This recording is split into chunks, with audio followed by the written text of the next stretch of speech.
Little recap of the last video.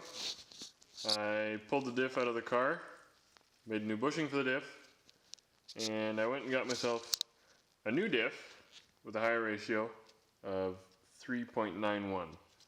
Now, I'm going to weld this bad boy up so we can do some skids. Let's get to it.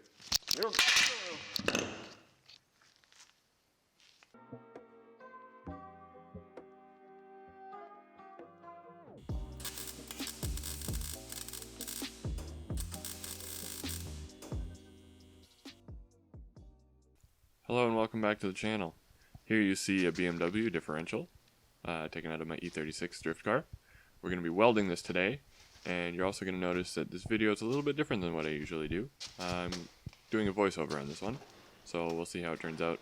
Probably not going to do this again. I don't really like the editing process for this. But anyways, let's get to it.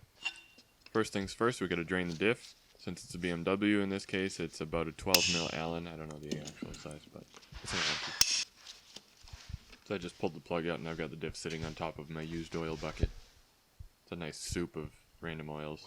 Next I'm removing the cover from the diff. A few ugga-duggas and it comes right off. Try not to get your bolts mixed up. There's only a couple of lengths, so they're pretty easy to figure out where they go, but easier if you just don't mix them up. Now before we get to actually welding the diff, it's important to note that I cleaned the entire thing out with brake clean to get all the old oil out, and I'm now setting it on fire because that seemed like a good thing to do. But seriously, this is actually an important step. I'm heating the spider gears with my acetylene torch to preheat the material because my welder is going to penetrate a lot easier if there's already heat in the material than having to heat up all that metal all at once. It's just going to give you a stronger light. So once you got everything nicely preheated, it's time to actually weld. I'm only welding the spider gears. I'm going to weld between the spider gears themselves, and that's it. Some people will weld the splines to the spider gears as well, just to strengthen things up. I didn't do that, and that actually saved me from having to buy another diff, because when I went to put this one in, I noticed that the axle stubs were different on this diff than the one that came out of my car, so I had to switch the stubs out. And if I had welded the splines, I wouldn't have been able to do that, and this diff would have been useless to me. So we're only welding between the spider gears, trying not to get any spatter on the ring gear, and it probably would have been a better idea to lay this thing down while I was welding, because now all my spatter is falling down into the diff, and I had to clean all that out afterwards. So lay your diff down, weld in the spider gear.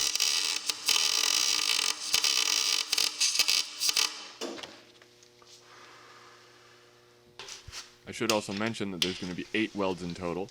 So you're going to do 4 welds on your first side, should look something like this, and then you're going to rotate the diff and do the exact same thing on the other side. So don't forget to do the other side of your spider gears. It's sort of self-explanatory, but I had to mention it.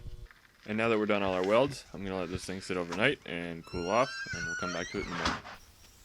Alright, so it's the next morning, the diff is cool, and I'm going to do another thorough clean, get all the spatter out of there. I'm wiping the ring gear with a shop towel just to get all the beads of spatter off of it, and then I'm going to go through with brake clean, clean out the case, and then some compressed air just to blow anything out that might have been missed. Now the last thing we have to do is put the cover back on and fill it with oil. So I've made sure both surfaces are completely free of oil, use some brake clean to clean off the sealing surfaces, and then I'm going to go around with some gray gasket maker. This is basically just RTV. I don't know if the color really matters. I'm sure anything will be fine. But I'm going to do a small line around the entire case, around all the bolt holes, and then just smooth it out with my finger. Then I'll place the case on, put the bolts in just lightly, and let the silicone sit up for about an hour, and then I'm going to torque them down to full tighten.